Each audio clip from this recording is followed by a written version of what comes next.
Assises dans la cabine, les deux personnes étaient manifestement anxieuses dans l'attente de nouvelles. Heureux de voir arriver cette fin tant attendue, j'étais arrivé en avance et je les observais attentivement. Ce n'était probablement pas la fin qu'ils avaient en tête. Le premier était une personne que je connaissais bien, je l'avais reconnu mais je ne l'avais jamais rencontré officiellement. Je disposais d'un dossier exhaustif sur lui, comprenant son histoire, ses antécédents professionnels et tous les détails de sa vie. De ses restaurants préférés à ses boissons alcoolisées et non alcoolisées préférées, en passant par ses magasins préférés, le contenu de son armoire à pharmacie et le solde de son compte en banque, tout m'était connu.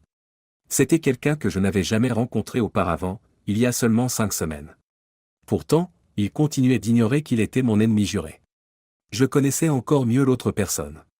Après avoir passé 9 ans avec elle, dont 7 ans de mariage, je la connaissais sur le bout des doigts.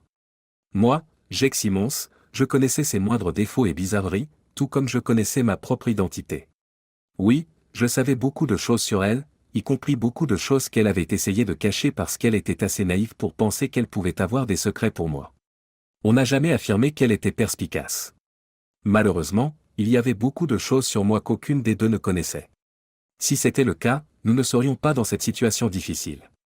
C'est ce que j'espère. Qui pourrait être aussi naïf? Sûrement personne. Entre 6 et 10 ans. Il me semble qu'ils ont attendu assez longtemps. Le moment était venu d'y mettre fin. Je me suis assis en face d'eux en m'approchant de leur table. Bonjour, Heather. Demandez à votre mari d'aller dans un pub que nous ne fréquentons même pas et quelque peu étrange. Ce qui est encore plus étrange, c'est que vous semblez être accompagné d'un compagnon masculin, et j'utilise cette expression au sens large. Faites-vous allusion à cette discussion que vous avez jugée nécessaire entre nous? J'ai posé sur la table un gadget de la taille d'un paquet de cigarettes et je l'ai allumé. Comme il n'y avait pas d'appareil d'enregistrement dans la zone, les diodes sont restées éteintes. Pour plus de sécurité, le haut-parleur n'émet qu'un petit bruit blanc. Une personne doit faire preuve d'une extrême prudence à tout moment. Je me suis rendu compte que j'avais perturbé leurs préparatifs. Le premier abruti a essayé de prononcer un mot. Monsieur Simmons, nous? Une main m'a été tendue. Jake, ai-je répondu.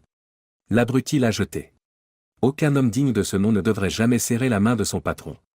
Je lui ai écrasé la main et j'ai pris plaisir à sentir sa douleur en m'agrippant fermement à lui.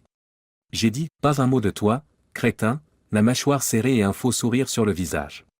C'est clair? Calmez-vous, ou vous risquez de perdre bien plus que votre emploi. En tant que dactylographe glorifié, un artiste dont la main serait écrasée verrait son potentiel créatif sérieusement limité. La saveur de ma femme m'horripile. Il s'est empressé d'acquiescer. J'ai continué à exercer une pression sur sa main, prenant plaisir à le voir mal à l'aise. Maintenant, mon chéri, pourquoi m'avoir fait venir ici? Je vais maintenant parler de ma femme, celle que je prétends aimer le plus et qui est aussi la mère de nos enfants. Regardant sa pitoyable sauvegarde, elle se renfrogne. Mon chéri, je crois qu'il est temps que nous nous rencontrions. Nous aussi, nous avons un secret à révéler. Nous pouvons gérer cela comme des adultes, même si je sais que ce ne sera pas facile. C'est ce que Marty et moi. Oui, je comprends. Une liaison de 5 semaines. Simplement des relations sexuelles.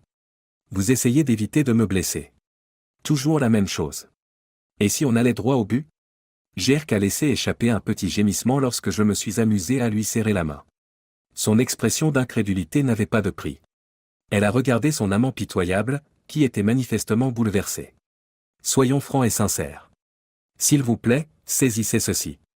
Ce n'est pas le cas.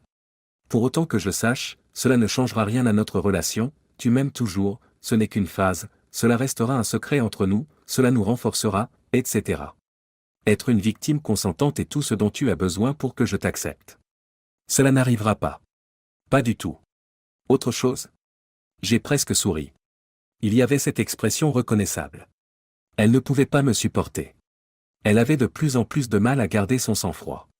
Arrêtez de vous mêler de ce qui ne vous regarde pas, a-t-elle crié. Ça va se faire, Jake, ou je te tiendrai pour responsable. Tu comprends? Tu vas tout perdre. En bas, tu vas. Je suis conscient. Une maison, une famille et un pécule. Vous allez m'épuiser, me nettoyer, etc. Pas du tout. Ça ne se produira pas. En aucun cas. Y a-t-il d'autres points à aborder? J'ai serré mon poing autour de celui de Jerk, sentant quelque chose se fissurer alors qu'il s'enfonçait dans sa chaise en gémissant. S'il te plaît, Marty, parle. C'est toi qui l'as voulu, a-t-elle insisté. Je me suis assuré qu'il resterait silencieux en le fixant du regard. La première secousse s'est contentée de gémir. On dirait qu'Heather est toute seule. Ton jouet n'a pas d'opinion. Jake, je suis très sérieuse en ce moment. Reste en dehors de mon chemin. Soit tu es d'accord avec ça, soit je vais te posséder et te baiser. Je ne comprends pas. Mes plus sincères excuses, mais tu es complètement déconcerté par toute cette situation. Au cours de nos 9 années de vie commune, je n'ai jamais eu d'idée novatrice. Cependant, je vais t'expliquer ce qui se passe. Dès que toi et le garçon qui t'aime sortez, vous disparaissez. Dans les 48 prochaines heures, vous quitterez définitivement l'État. À partir de ce moment-là, nous ne nous reverrons plus jamais. Chacun d'entre nous repart à zéro. C'est juste, n'est-ce pas? D'un geste rageur, elle s'écrie, vous êtes fou? Pourquoi serais-je d'accord avec ça? Vous voulez voir demain, je suppose. Aucun de vous n'acceptera mon offre à moins que vous ne le fassiez. C'est facile. Est-ce notre dernier arrêt? Une merveilleuse expression se dessine sur son visage. Des émotions telles que la colère, l'inquiétude et la terreur ont traversé son beau visage. En toute franchise, je dirais qu'elle est un peu trop attirante. Je crois que c'est là son problème. Ces jolies filles pensent qu'elles peuvent s'en tirer à bon compte. En réalité, peu de gens en sont capables. Vous? Jake? Tu me menaçais ou quoi? C'est aussi votre femme? La mère de vos enfants? Tu m'aimes tellement que tu ne me ferais jamais de mal intentionnellement. Oh, je ne le ferai certainement pas. Cependant, j'ai fait en sorte que cela se produise. Laissez-moi vous expliquer. Il y a votre voiture sur le parking. Remplissez le coffre de valises. Le distributeur est verrouillé et vos cartes ne fonctionneront pas. Sous le siège, vous trouverez une enveloppe contenant 7 000 $. Une somme supplémentaire pour chaque année de mariage. Prenez la route et continuez jusqu'à ce que vous ayez franchi la frontière de l'État. Tant que vous partez de ma vie, l'endroit n'a pas d'importance. Oh, mon Dieu, nos petits. Sérieusement, tu ne crois pas que... Tu aurais dû y penser avant de me trahir. Une demi-heure. Agissez d'ici là. Le temps presse. Offre spéciale, mon amour. J'ai jeté un coup d'œil rapide au premier Dweeb. Vous avez la même date d'échéance. Quoi qu'il y ait dans votre véhicule, 15 minutes.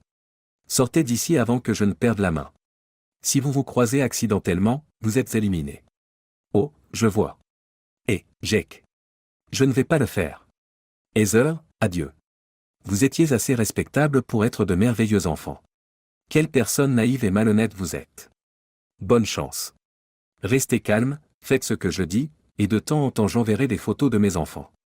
C'est ce que je ressentirai dans un an qui le déterminera. Je l'ai embrassé sur la joue, j'ai récupéré mon appareil et j'ai laissé tomber 20 $ sur la table. Il faut se dépêcher. N'ayant pas envie d'écouter leur dispute, je suis parti. Je me suis allongé à plat ventre sur le parking, sur mon coffre, face au leur. Je regarde l'heure. Il ne reste plus que 12 minutes. Moins de 3 minutes plus tard, ils sont sortis. On aurait dit que le premier abruti avait fini par avoir des couilles. Épuisé, il s'est approché de moi en piétinant. N'essaie pas. Il n'y a pas moyen. Ce n'est pas un comportement typique. Je refuse d'être retiré de l'État. Il reste 9 minutes. En pleine journée, en 9 minutes, je ne pense pas que vous me feriez du mal. C'est du bluff. Je pourrais appeler les flics. Je ne vous ferai pas de mal. Je n'ai jamais laissé entendre que je le ferais. Même si ce n'est probablement pas dans les 15 prochaines minutes, quelqu'un pourrait le faire. En supposant que vous ne soyez pas assez naïf pour rentrer chez vous, vous avez 4 heures.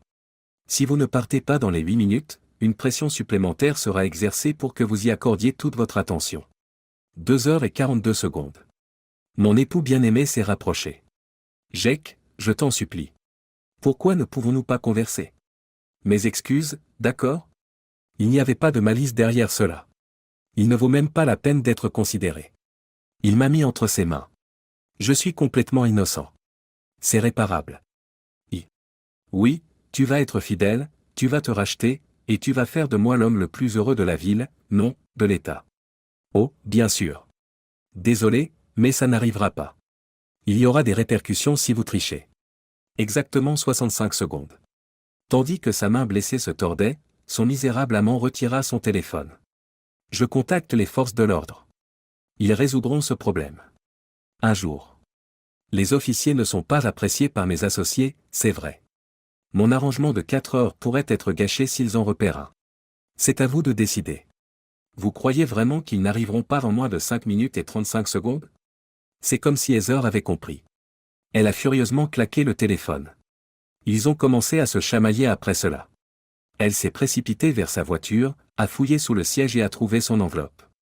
Non seulement tout y était, mais elle perdit du temps à la compter. Qu'est-ce qu'elle s'attendait à découvrir avec seulement 1 minute à perdre? Le jongleur tente prudemment d'insérer la batterie et de fermer le dos de son téléphone tout en jonglant maladroitement. Décision erronée. Il est difficile d'imaginer que quelqu'un puisse être plus naïf qu'Heather, mais cela prouve que l'ignorance n'a pas de limite. Alors qu'elle s'approchait prudemment de moi, elle a démarré sa voiture. Elle a baissé la vitre et a dit « Je suis désolé, Jacques », tout en restant à bonne distance. Que diriez-vous de 4 heures? Pour l'instant, 3 heures et 45 minutes, ai-je répondu. Communiquer mon affection aux enfants. Concocter une histoire convaincante, d'accord? Elle m'a peut-être arraché des émotions avec son visage baigné de larmes. Pas du tout. Oui, je le ferai. Fais attention, d'accord? Elle a acquiescé d'un signe de tête. Un jour, peut-être, un appel avec des photos? Vous me direz si je peux rentrer chez moi en toute sécurité, n'est-ce pas? J'y réfléchirai. En serrant la cuisse, l'abruti numéro 1 a poussé un cri. Le temps imparti est écoulé. C'était à peine un frottement, m'exclamai-je. 1 minute jusqu'à l'arrivée d'un motivateur plus persuasif. Un indice possible était le point laser sur sa poitrine. Tandis que l'effrayé boitillait jusqu'à son véhicule, je n'ai pas pu m'empêcher de rire. En entrant dans le flux de circulation, les roues arrière de Heather ont émis un bruit de crissement. Les enfants seraient résistants, même s'il serait difficile de leur expliquer les choses. Ils rencontreront très bientôt une nouvelle maman. Le monde est rempli de nombreuses femmes. Peu de temps après que le premier abruti a quitté le parking en dérapant, j'ai pris ma voiture et je suis parti. Grâce à la journée supplémentaire, j'ai pu me préparer à affronter les jeunes. Leurs grands-parents les accompagnaient. Une nuit pour moi seul aurait été parfaite pour me détendre, me relaxer et peut-être même boire un verre. Le deuil d'un conjoint n'est pas courant. Une fois rentré chez moi, je suis allé dans mon bureau et j'ai récupéré les traceurs GPS. Alors qu'elle poursuivait son voyage vers l'Est, elle a progressé. Même si c'était un peu plus loin dans cette direction, c'était probablement le bon choix. Mon cœur s'est serré si elle devait se faire arrêter ou rencontrer des problèmes mécaniques. C'est une mauvaise nouvelle. Il n'était pas aussi malin, d'après son pisteur. Il était complètement naïf de sa part de penser qu'il pouvait se cacher dans son studio. Une action stupide. J'ai consulté ses appels. Il n'y avait pas de connexion quand j'ai essayé d'appeler sa mère et le numéro de ma femme. Il a pris une décision stupide. Astucieuse de sa part. Il n'y a pas de police ni de 911. Mais ce n'est pas encore tout à fait ça. Les brouilleurs de portable allaient rendre les contacts extérieurs difficiles une fois qu'ils se seraient terrés.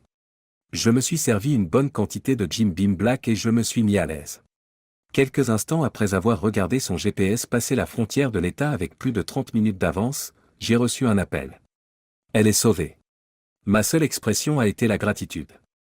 Un autre appel est arrivé 30 minutes plus tard. Cible éliminée. Le cœur lourd, je me suis servi mon dernier verre. C'est idiot. Le GPS non plus. Merci. Sommes-nous sur un pied d'égalité maintenant? La dette est réglée, demande la voix. Nos scores sont égaux. Il n'y a pas d'ambiguïté. Merci, ai-je répondu. Mon cœur a sombré. Une bière à la main, j'ai pris ma guitare préférée et j'ai commencé à jouer ce morceau classique de Garth.